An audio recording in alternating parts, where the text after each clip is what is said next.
Support for this Public Radio International program is provided by the William and Flora Hewlett Foundation and by the PRI Program Fund, whose contributors include the John D. and Catherine T. MacArthur Foundation. Certainly, there are people of goodwill on both sides of this issue. They could not work for this with such dedication if they did not really believe in this. I think they're terribly wrong, but certainly I would respect their integrity in that they really believe this. A tale of committed activists bitterly divided over abortion who learned how to hear and love their opponents. You're listening to Humankind. I'm David Freudberg.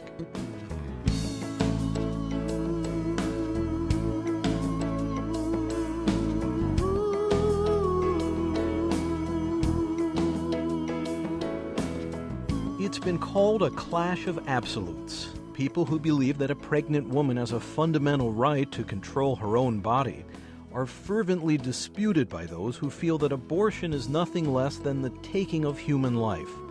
The debate splits families, churches, and politicians. It's a subject so heated we often just avoid it. But it became impossible to avoid following the tragic events of December 1994, when a 22-year-old zealot fired a semi-automatic rifle at abortion clinics in Massachusetts and Virginia. In an atmosphere that had grown increasingly vitriolic and violent, bitter foes were forced to the table. What they sought in strictly secret conversations was not compromise, but some way of de-escalating a conflict that had spun out of control. Susan Podziba resides in Brookline, Massachusetts, outside Boston. It was a very scary time. I mean, a madman had killed people in my neighborhood, and the sense of what could happen next was very prominent in my mind. Were you afraid that by merely sitting down and having a discussion about the subject of abortion, you were exposing yourself to some peril? I was afraid that if people who were opposed to dialogue knew that I was a facilitator, that I could be at some risk. Sort of the you dare not talk with the enemy philosophy. Right, and there were lots of quotes from people in that camp in the paper. There were people who were vehemently opposed to dialogue. The cardinal had called for it. He had also called for a moratorium on all the demonstrations, and people were very opposed to both of those actions that he had called for. Right-wing violence! Defend the right to choose! Stop right-wing violence! Defend the right for the baby to choose! Stop right-wing violence! Who chooses for the baby? Who chooses for the baby? There's an abortion clinic or a women's health clinic right by the post office. So as someone from Brookline, when you're just trying to go about your daily business, you're constantly, at that time, confronted by protesters with horrible photographs and things like that. And when I'm walking with my daughter and she says, "What's that?" and there's some deformed fetus or cut-up fetus, there was a sense of antagonism in the air. And I think for people who lived in Brookline, there was a sense that we were invaded. That's how I felt, that there were people coming from outside the neighborhood and invading us and sort of taking our space and yelling and screaming and things like that. So on both sides? On both sides, but the pro-choice demonstrations were once a month. The pro-life demonstrators are still there daily. I mean, there are fewer of them, but they're still there daily. And it was also the context, I think, nationally was this whole sense of justifiable homicide. I mean, people were talking about that. There had already been some shootings in different places. I don't think we ever expected anything in Brookline. But I remember all of a sudden there were ambulances and, state troopers and every police car in the town, shooting down Beacon Street. And I was at a coffee shop and someone said that there were shootings at 2 clinics. This is a WBZ News 4 special report. A gunman opens fire in 2 Brookline clinics that perform abortions. 2 people are dead. The suspect still at large tonight. A terrifying morning in Brookline. 2 people are dead, 5 others hurt. I learned that there had been shootings in my clinic. Nikki Nichols Gamble was longtime president of Planned Parenthood League of Massachusetts. And so I walked in the door and saw Shannon Lowney's body on the floor, and of course police were everywhere and the media was everywhere. And it was devastating beyond description. You know, I was devastated at the moment, and I remained pretty devastated. I've never had a personal moment in which I was so unsure that I had what it took to go on. It was just, what now? And certainly for a period of time, for about a week, we were so busy that, you were sort of able to go on just because there was so much you had to do that you couldn't stop and think about it. And then as you stopped and thought about it, the real magnitude of it sort of sunk in, and the sense of responsibility, the sense that what if I had done something different somewhere along the line? He drops the duffel bag, pulls out a rifle. The guy just came in the front door and started shooting the first thing he saw. Actually, it was just horror. The idea that this could happen, and that it could happen here in Massachusetts, sort of just down the street from us, was almost unthinkable. Madeline McCormack, a chemist by profession, was president of Massachusetts Citizens for Life. People were saying that a pro-lifer did this when it's totally contrary to everything that the organization that I was president of stands for. It was really just a terrible, terrible time. And thinking of those young women who had been killed, it just was. Actually, I spent the next day throwing up. Actually, that's what I was doing all day long on Saturday. I believe this was a Friday that it happened. Why had it hit you so hard? Well, because first of all, it was totally unexpected. There had been trouble down in Florida, I think, and maybe in a few other places, but I just never thought it could happen here. But it did happen. And the fact that we didn't know who it was that had done it, and it was, this person was at large, and that he had actually gone to two clinics, and then we didn't know what he would do next, whoever he was. It was really a very terrible time. Well, I remember I was in my study, in my office, and I had a call from a parishioner who was just sobbing.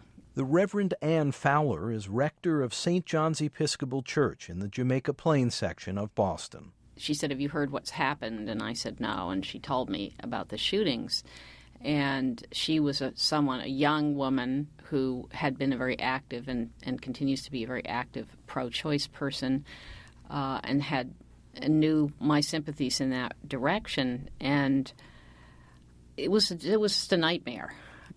There was a vigil that evening down on Beacon Street, and I put on my clerical clothes and went down. It was very cold, as I remember. I wanted to be a pastoral presence and provide whatever comfort I could and reassurance that sort of God and hope was in the midst of all this somehow. It was just right after Christmas, and it just was such an appalling event. I happened to have been at home. I was on vacation that week, and I was just puttering in my kitchen and had the radio on and heard it come over the news, and I couldn't believe it. It was a dreadful event, dreadful moment.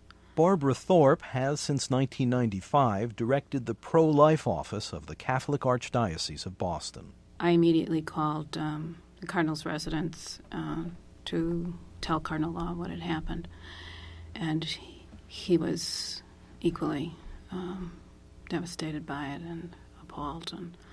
And so I immediately went to the Cardinal's residence, and of course, the media descended. Cardinal Bernard Law, Archbishop of Boston and an outspoken critic of abortion, looked ashen in a television interview the day of the shootings. This absolutely heinous act has no justification whatsoever, no justification whatsoever.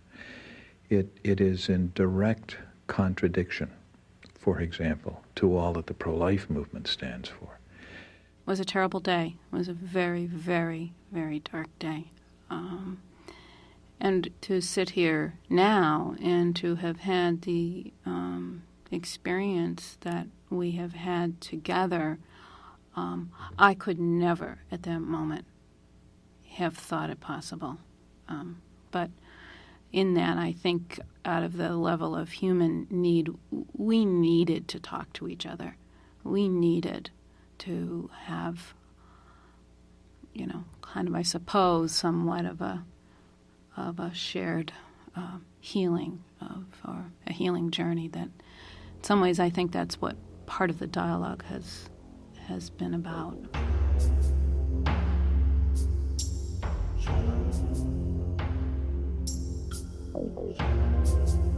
It was on New Year's Eve 1994, the day after the mysterious gunman left 2 dead and 5 injured in his wake in Massachusetts, that Virginia police arrested 22-year-old John Salvi, a scripture-quoting hairdresser from Hampton Beach, New Hampshire. He had driven his pickup truck south to Norfolk, where he fired dozens of bullets at a clinic that performs abortions there, but did not hit anyone. The terrifying 2-day spree left activists on both sides of the abortion debate deeply shaken. Pro-choice advocates lit candles and placed flowers outside the clinics that had been hit. Massachusetts pro-choice Governor William Weld later joined pro-life Cardinal Law in a call for dialogue between the camps. The challenge was quietly taken up by a neutral organization known as the Public Conversations Project, which had previously convened talks on abortion. Laura Chazen directs the project in Watertown, Massachusetts. This conflict has been going on for over a generation now in this country, and everybody has habitual ways of talking about it. And that when many people hear somebody else is pro-choice or pro-life, they stereotype that person and avoid the topic. And we have found since we began doing these meetings in 1990 that many people, in addition, had been burned by conversations with people on their own side, quote unquote, for not being politically correct or enough. So that our challenge was really to find a way of structuring a meeting that would require of people that they suspend their habitual ways of talking about the issue. It was just sort of in the environment, this notion of whether a dialogue, a conversation might help. Planned Parenthood President Nikki Nichols Gamble. And I was, quite frankly, sufficiently desperate in terms of wanting to try to avoid this from ever happening again, that I just made a call in that spirit. I will say that the climate at the time was, I would say, extremely tense. Barbara Thorpe of the Archdiocese. There had been other things that had happened in other parts of the country. I think it was clear that we needed to have a means to talk to one another. And that was not charged. That was not directed by the media. That was on our own terms, and where we could open ourselves up to one another in a way that we could not do, I think, in any public way. A striking theme that emerged in our lengthy interviews with the participants was that virtually no direct communication had previously occurred among these passionate opponents. Although prominent in their own movements and often quoted in the media, many had never actually spoken to each other. I knew of Nikki. I certainly knew who she was. I had seen her many times on television and in the media. But I had never had a conversation with her. I can recall really quite purposefully trying not to engage at all with the opposition in situations in which I was in the same room with them. I just ignored them. What was the aversion, do you think? I had very, very strong negative feelings about the opposition, not based on any knowledge of them as persons at all. Just I had developed over the years of my work a real animosity toward anyone who held the other view, and had no interest in talking with them. Just no interest in engaging at all. When I would see them in media situations, my only intent was to try to beat the devil out of them. And Barbara, would you say that mirrors the way you felt as well? Barbara's a nicer person than me. No, hardly. I don't know that I certainly was not doing anything to seek out any personal contact with any leaders in the pro-choice. I think, like Nikki, the negativity, the feeling of like, well, what would we say to each other? How would you even? I mean, it probably wouldn't even have gotten that far as to what would we say to each other. It just would have seemed impossible. I understand that the pro-life participants considered that it might be wrong to sit with the pro-choice activists who you felt were directly involved in the taking of life. That's probably still an issue. It's still an issue. Yes. I had a real fear, a real gut fear. Madeline McCormack of Massachusetts Citizens for Life. We met at Friendly's and before we came, and we prayed before we came, and I just had this gut fear of sitting down with people whom I believe are directly involved or were directly involved at that time in the taking of human life. What exactly was the fear? Just the idea that this is someone who really is involved in taking innocent human life was frightening to me. And when you said that you prayed before joining the discussion, what was your reason for praying? Well, that we would reach out to these people in kindness and charity, that it wouldn't, because all too often when we would meet the other side, it was not a comfortable situation. The major reservation I had, given the time in which we did decide to meet together, was that I felt fairly overwhelmed and certainly dedicated to doing what I had to do to make it possible for my organization to go on following these incidents. Planned Parenthood leader Nikki Nichols Gamble. And so I had my hands full in terms of staff morale, in terms of rebuilding a facility, in terms of raising money to pay for what we had to do. So I had significant concerns about taking time away from that to have these conversations. The reason I did it is that I was hopeful that having the conversation might change something about the way the rhetoric and the way the dialogue played out publicly. After privately interviewing potential participants, the Public Conversations Project settled on 6 women activists, half identifying themselves as pro-life, the other half as pro-choice, to become members of the confidential Boston Dialogues on Abortion. Initially, they agreed to attend 4 lengthy sessions over the course of a year, seated around a large conference table in the organization's comfortable basement. But as they gradually let down their guard, the women realized that their unlikely encounter had a quality that was somehow compelling, and they decided to keep going, now for more than 5 years. Removed from the usual dynamics of combat and competition, their in-depth exchange revealed a human side of these impassioned advocates. Susan Podziba served as a moderator. There are reasons why we stay away from each other, why people in dispute stay away from each other, because we've constructed these terrific enemy images and demonized people. So the staying away is a good idea because then you can reinforce your idea of the other as demon. But as soon as you sit with somebody and the stereotypes have to fall away because no one can be what someone else has conjured up in their mind for them to be. That they have to fall away, and then you have to move forward with that new information, which is to say, how could I have thought that? And if I was so wrong, what else am I wrong about this person? And then you have the curiosity and the ability to learn. We all came in harboring a little bit of a hope that we might convert people on the other side. It became pretty plain pretty soon that we weren't going to do that. Reverend Ann Fowler. To this day, we all have frustrations at the intransigence of the people on the other side. But 95% of the time it's been, I think, a genuine desire to understand one another and to figure out what we had to offer to the world outside of ourselves.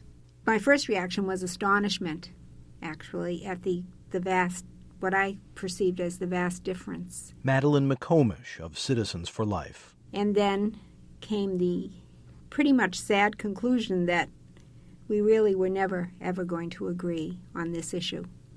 And always, as Ann says, there was always the hope, at least going in, that you would be able to show these people the truth, what you consider to be the truth, and have them accede to it. And when you realize that that was not going to happen, that was difficult. And I'm sure it was not easy for you, Ann, either, when you realized that that was never going to happen. But why did we keep on? Well, we developed, really, in spite of this, a deep affection for each other, which maybe is hard to understand. I think it is hard for people to understand how we could really differ so strongly. We have such strongly held views about this issue and about the morality involved, and still have deep affection for each other. But it's true. I grew respectful of the people, and I had not been when I started. Explain that transition. Well, I came to know them as people of integrity, as people who were articulate about their position and had a position that I felt I understood and could understand why they had it. Nikki Nichols Gamble of Planned Parenthood. I felt that that they did exhibit care, love, respect for me. As a person? As a person, yeah. Well, a lot of that, actually. Thoughtful notes and cards when, things happened in my life. Thoughtfulness toward other people in the group when they were experiencing concerns. Just, what you would anticipate friends being for you. And you felt that was genuine? I felt that was genuine. It's not only that I feel that's genuine, I know that's genuine. But they did not respect my position on this issue. Now, is there a difference between respecting your position and agreeing with it? Well, I think there is. We'll let Barbara answer that in a minute. But I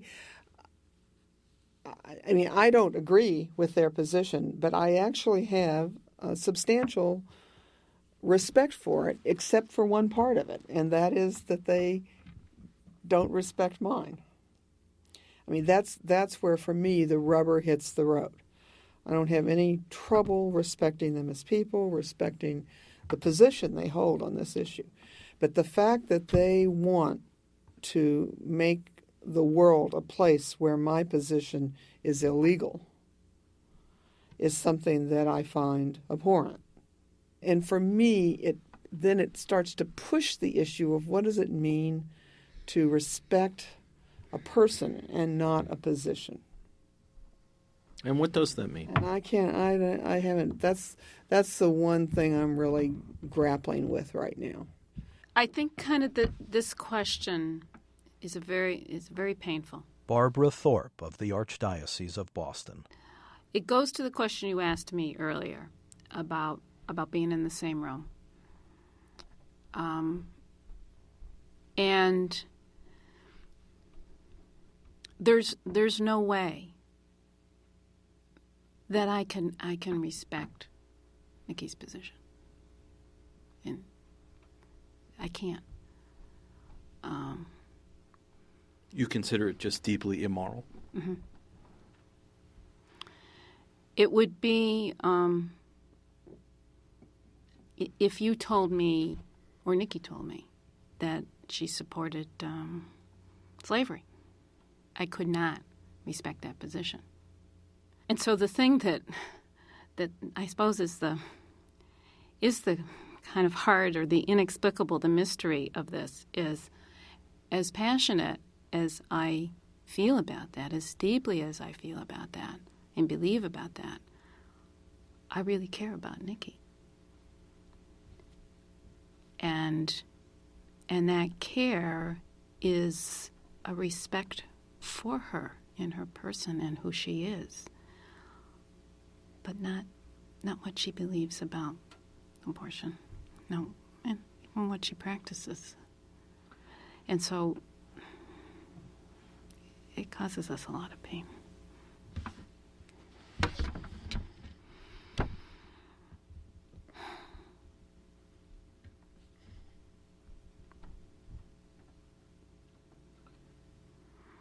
I'm very touched by the obvious affection that you two have for each other. Absolutely. Yeah. It's probably the best part of the dialogue.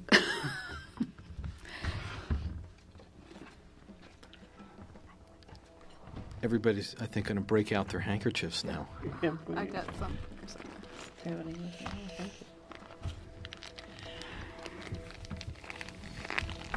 I think probably the biggest surprise of the dialogue, that we kind of fell in love with each other. Who would have guessed? Barbara Thorpe, along with Nikki Nichols Gamble, members of a dialogue on abortion convened by the Public Conversations Project in Watertown, Massachusetts. In our next segment, participants in the dialogue tell what they learned about really listening to someone with whom you ardently disagree. You're listening to Humankind. I'm David Freudberg. Our program is presented by Human Media in association with The Network, Incorporated. Studio recording by Steve Colby. Editorial assistance from Brendan Tapley and Seth Doraswamy. Special thanks to WBZ-TV Boston for archival audio. Program development and support provided by Shart Media.